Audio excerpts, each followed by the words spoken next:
नमस्कार दोस्तों, मैं सुरेश कश्यप एक बार आपके सामने फिर हाजिर हूँ। और जैसा कि आप देख सकते हैं कि मेरे साथ आरटीआई एक्टिवी राम सिसोदिया जी भी मौजूद हैं। तो जाहिर सी बात है, आज हम फिर एक नए मामले को आपके सामने रख रहे हैं जो कि भ्रष्टाचार से जुड़ा है।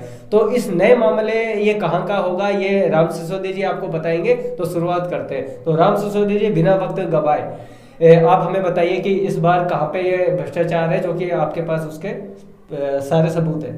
ये आज का जो हमारा मुद्दा है, ये तिमारपुर विधानसभा के जीटी नगर वार्ड का। जीटी नगर वार्ड के अंदर पूर्व विधायक पंकज पुष्कर जी ने विजयनगर सिंगल स्टोरी के लिए एक टेंडर पास कराया था।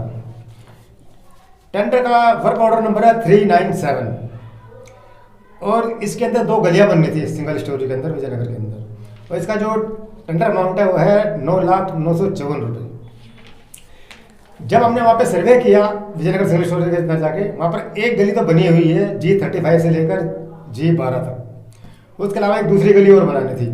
गली का जो है G1 से लेकर G5A तक थी दूसरी गली बनाने के लिए, लेकिन उस गली का MCD पैसा हजम कर गई है, वो गली बना ही नहीं है। और MCD का कहना ये है कि हमने ये काम कंप्लीट कर दिया। ठीक है। उसके अलावा एक दूसरा टेंडर और है, ये भी 2017 का ही है और पहले वाला टेंडर 2017 का था। ये मलिकपुर गांव का टेंडर है। मलिकपुर गांव के अंदर एक मकान नंबर है 33 से लेकर मकान नंबर 10 तक गली बननी थी। और उसी के अंदर एक दूसरी गली बनाने के लिए विजयनगर डबल स्टोरी के अंदर गली बनानी थी। मलिकपुर की गली का जब हमने सर्वे किया तो हमने पाया कि वो गली उस टेंडर अमाउंट के अंदर बनी ही नहीं है। तो दोस्तों, ये कुछ गलियों के जो इन्होंने नंबर बताया है, ये जीटीबी नगर के हैं। और ये जीटीबी नगर राजा इकबाल जी का क्षेत्र है, जो वर्तमान में इस समय मेयर है।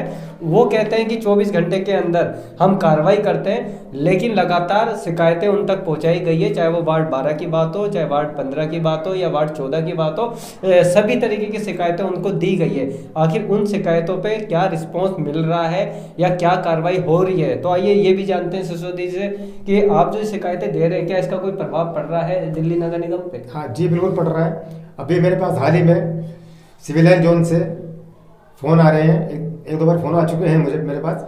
और उन्होंने मुझसे बात भी की है, पूछा भी है भाई कहाँ का ये जो आपने कंप्लेंट लगाई है, ये एरिया कहाँ पड़ता है।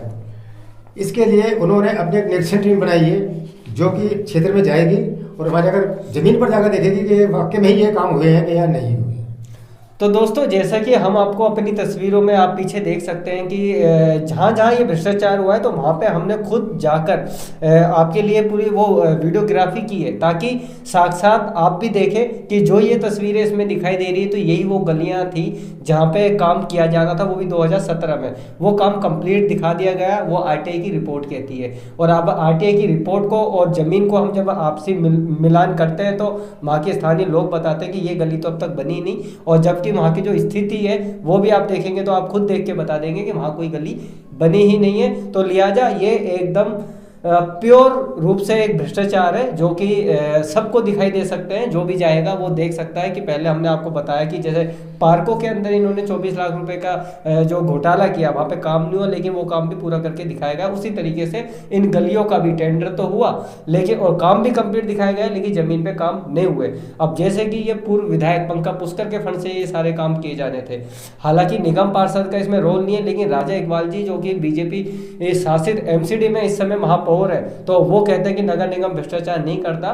तो ये सीधा एक पर्सन है राजा इकबाल सिंह जी से कि वो तय कीजिए कि आखिर वो जो कहते हैं वो ऐसा हो क्यों नहीं रहा, और उनके अपने ही क्षेत्र के अंदर MCD ऐसा कर रही है। तो आप समझ सकते हैं कि दिल्ली भर के अंदर MCD किस तरीके से काम करती होगी कि कागजों में काम पूरे हैं और हकीकत में वो काम नहीं है। तो राम सिसोदिया जी, जो भी आपके पास कॉल आ रही है वो क्या करेंगे अगर इस पे कार्रवाई नहीं होती है, किसी भी तरह की कार्रवाई अगर नहीं होती है डिपार्टमेंट से, तो उसके बाद आप क्या करेंगे? वैसे डिपार्टमेंट वालों ने पूरा आश्वासन दिया है कि हम इसकी गंभीरता से तहकीकात करेंगे और निरीक्षण करेंगे, उसके बाद हम लोग कार्रवाई करेंगे। लेकिन उसके बावजूद भी अगर डिपार्टमेंट कोई कार्रवाई नहीं करता है तो हम लोग इसके बाद एंटी करप्शन ब्यूरो में भी जाएंगे। अगर एंटी करप्शन ब्यूरो से भी कुछ नहीं होता है तो उसके बाद फिर हम न्यायालय का दरवाजा खटखटाएंगे। जी दोस्तों, कोशिश हमारी यही है कि ये भ्रष्टाचार जो है ये सिर्फ मीडिया का ना मुद्दा बने, ना ये मामला मीडिया का होना चाहिए। ये अगर मीडिया जानकारी आप तक पहुंचा रहे हैं तो कहीं ना कहीं जो भी साथी जो सोशल मीडिया पे काफ़ी एक्टिव रहते हैं वो अपने प्रतिनिधियों को टैग करें और उनसे पूछो कि ये क्या चल रहा है। और अगर इन सब चीज़ों के अंदर किसी को भी लगता है कि कोई भी गलत चीज़ है या गलत इन्फॉर्मेशन हमारे द्वारा दी जा रही है तो वो चैलेंज कर सकते हैं। हम उनको भी साक्षात दर्शन कराएंगे कि आखिर जो हम कह रहे हैं वो ज़मीन पे भ्रष्टाचार हुआ है, उसको देखे जा सकता है। वो आज जितने भी प्रतिनिधि है जिनसे जुड़ा हुआ ये मामला हम लगातार उनके संपर्क में है, लेकिन वो भी इन मामलों पे चुप्पी साधे हुए हैं। वो कुछ नहीं कहना चाह रहे क्योंकि वो जानते हैं ये भ्रष्टाचार हुए हैं। और जिस दिन जमीन पे जाके अगर ये डिपार्टमेंट उस पर कोई कार्रवाई कर देगा और या फिर कुछ भी ऐसा होगा जिससे हम ये बता सकें कि हम कल भी सही थे और आज भी सही हैं, उसके बाद हम उन प्रतिनिधियों से भी सख्ती से सवाल पूछेंगे कि अब ये सब कुछ साबित हो चुका है और दोषी को कोई सज़ा मिलनी होगी तो वो मिल जाएगी। तो उसके बाद हम प्रतिनिधियों से ज़रूर सवाल पूछेंगे कि आखिर आपके शासन में ऐसा कैसे हुआ। तो फिलहाल के लिए दीजिए इजाज़त, फिर मिलेंगे अन्य खबर के साथ। तब तक के लिए नमस्कार।